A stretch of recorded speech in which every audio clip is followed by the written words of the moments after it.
Bleed black and gold, buff forever. You already know, man. It's your boy, YouKnowTGreen, and I'm back with another one. With the transfer portal now open, I was expecting some players to, go ahead and pack their Louis bags and get up out of there.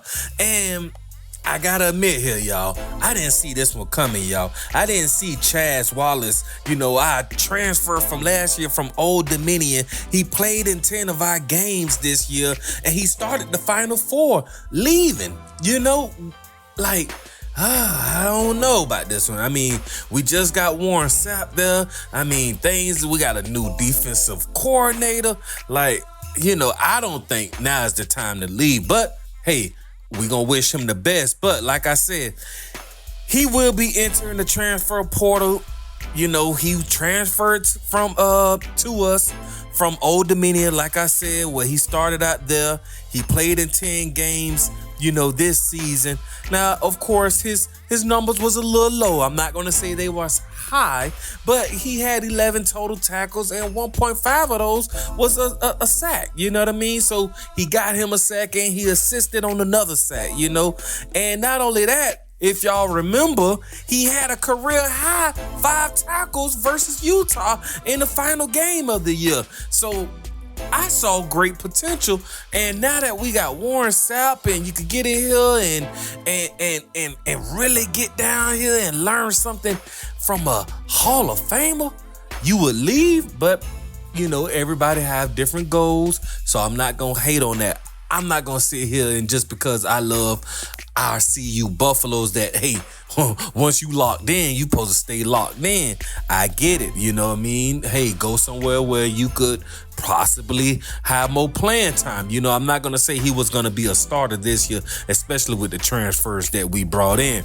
But I still felt like he could possibly be in rotation. You know what I mean? You may not start, but you're going to get your moment to shine, But, hey, let's see what it do, and we wish him nothing but the best. I'm not going to even act like we going to hate, because this dude is 6'2", 295 pounds. So it's not like he's some small dog. You know what I mean? He's a big rock roller. You know what I mean? So he definitely could be used at another program, and hopefully he, move on and could find his home. Now, in other news, we don't know if this is true here, but word through the grapevine, we may have somebody else entering the transfer portal too.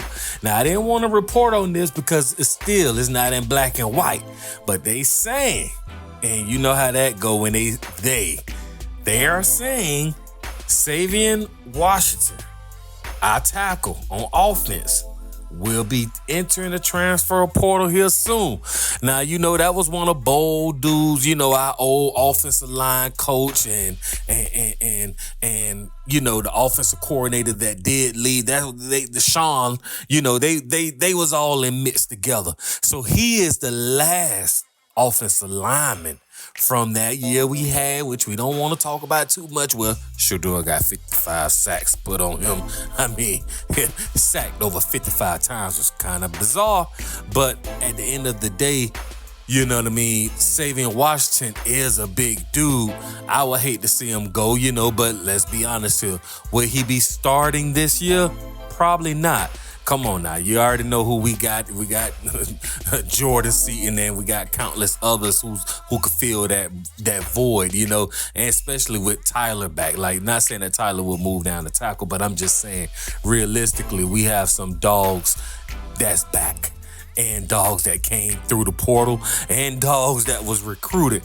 So Savion probably would have been with the second team if the cards fall in the correct order. He may even been on the third team. So not going to be that big of a loss, and I'm not hating. I'm just got to keep it real, y'all. We got to keep it real, right? No need to sugarcoat this. I mean, Shador was sacked 55 times, man. We lost our quarterback at the end of the season. So this whole offensive line had to go. I mean, I did many videos on this subject, so I'm not going to bore y'all out with it. But at the end of the day, Savion, if you are into the transfer portal, I understand, man. Go ahead and go out there and shine your last year in collegiate football with the program that could utilize you and you could still be a starter. Because I'm not going to downplay this dude and say that, you know, he sucked, because we all saw what he was doing in the beginning of the season. But as the season progressed, you know, the line just, you know, it went haywire. You know, that's all I'm going to say. I'm not going to badmouth nobody, but you see everybody from that previous season, this previous season, has entered the transfer portal or has left the program. So with that being said, I would probably expect Savion to do the same, though. But we're going to see. We're going to see. We're going to keep our what? Our eyes and our ears open, just like we always do, because you already know the motto. You already know the motto, man. Another day above ground is what? Truly a blessing. Like, share, subscribe, tune in with your boy, YouKnowTGreen, and I'm going to be right back with another one.